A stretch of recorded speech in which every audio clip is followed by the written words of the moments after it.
Arcosphère avec la Haute École Arc, le choix incontournable pour vos formations. Bachelor, continu et postgrad. he-arc.ch. L'absentéisme, les risques psychosociaux, la santé des individus au travail, voilà des thématiques d'actualité, notamment dans les métiers de la santé et du social. Pour en parler ce matin, on accueille Christian Voirol, ingénieur, psychologue et professeur à la Haute École Arc Santé. Christian Voirol, bonjour. Bonjour. Ça fait 30 ans que vous travaillez dans le domaine de la santé psychologique au travail. Alors j'imagine qu'en 30 ans, les choses ont bien évolué, mais pas forcément dans le bon sens, hein. Alors en effet, ça s'améliore pas. Ce qu'on constate, c'est qu'en fait, il y a quand même un accroissement de la productivité. L'Office fédéral de la statistique a publié récemment des chiffres qui disent que depuis 1992, on est à une productivité de 160%. Et donc ça peut pas se faire gratuitement. Moi, je me souviens qu'en 92, quand je travaillais, j'étais pas en congé toute la journée, là. Et donc 60% de plus, évidemment, c'est une exigence et donc il faut compenser quelque part. Donc c'est ce qui se passe. Donc il y a de la productivité en plus, il y a un coût social qui augmente. C'est ça, et on voyait hier dans le journal Le Temps, dans le domaine de la santé, puisque c'est le domaine dans lequel j'enseigne, les infirmières quittent les milieux de soins au bout de 2, 3, 4 ans. Donc on essaie d'en former plus pour essayer de pallier à la pénurie. En même temps, les milieux de travail sont tellement durs que les gens abandonnent et se réorientent dans autre chose rapidement. Donc on ne va pas dans la bonne direction, en effet. Vous avez participé pour la Haute École Arc à une étude nationale intitulée Strain, qui concernait justement à la santé au travail des travailleurs dans le monde de la santé. Les principaux résultats, les principaux apprentissages issus de cette étude? Alors, l'étude en question a été faite donc au niveau suisse avec 8000 personnes, 160 entreprises. Sur le site, on peut trouver ça en cherchant sur Strain, BFH pour la Berner Fachhochschule.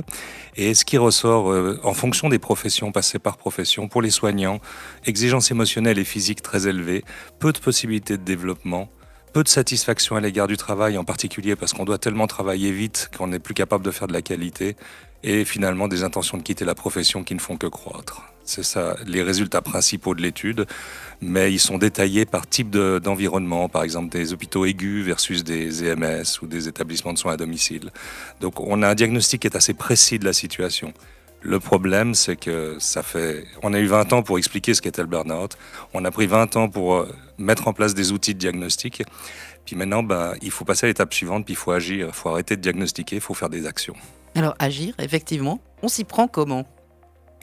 Alors, a priori, c'est des choses relativement simples, entre guillemets, dans la mesure où il faut accompagner les gestionnaires à faire un processus d'amélioration continue. On n'a jamais assez de temps pour faire le travail. Donc, il faut dégager du temps, puis faire des petites choses dans lesquelles on forme les gestionnaires qui prennent en charge leurs équipes à des petites choses simples. Je vous donne 2 exemples. Mon collègue René, qui arrive depuis des années, toujours propre sur lui, rasé, belle chemise, bien coupée et tout. Tout à coup, depuis 15 jours, c'est plus aussi net. Le boulot du gestionnaire, c'est d'appeler René puis lui dire « Dis donc René, viens voir 2 secondes ». Je le prends dans le bureau puis je lui dis « T'es plus aussi clean que d'hab, qu'est-ce qui se passe ?»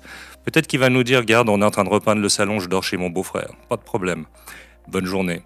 Maintenant, peut-être qu'il va vous dire « Regarde, Ginette m'a mis à la porte, je suis en train de dormir chez mon beau-frère, puis là, je ne sais pas comment je vais m'en sortir. » C'est ça qu'on appelle le soutien social émotionnel. C'est prendre soin de ses collaborateurs, se soucier de leur bien-être et puis intervenir pour accommoder les choses aux besoins.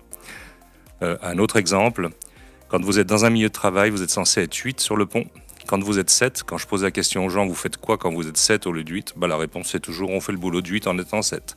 Et si vous êtes 6, on fait le boulot de 8 en étant 6. Ça peut s'anticiper, ça peut se gérer. Ça veut dire un peu moins de qualité, peut-être un peu moins de quantité. Mais il faut qu'on se mette sérieusement à travailler ces aspects. Donc votre travail en tant que professeur, c'est aussi de fournir des outils. C'est ça, fournir des outils, accompagner, et les hautes écoles ont un rôle d'accompagnement aussi dans les organisations. On fait des prestations de services et on peut aider les entreprises et les organisations qui ont envie de faire des interventions. Et je pense qu'il est le temps de faire un travail d'amélioration continue, vraiment. Christian Voirol, merci beaucoup pour toutes ces explications et ces échanges. Je rappelle que vous êtes psychologue et professeur à la Haute École Arc Santé. Je vous souhaite une belle journée. Merci de votre accueil, belle journée aussi. Arcosphère avec la Haute École Arc, le choix incontournable pour vos formations. Bachelor, continu et postgrad. he-arc.ch.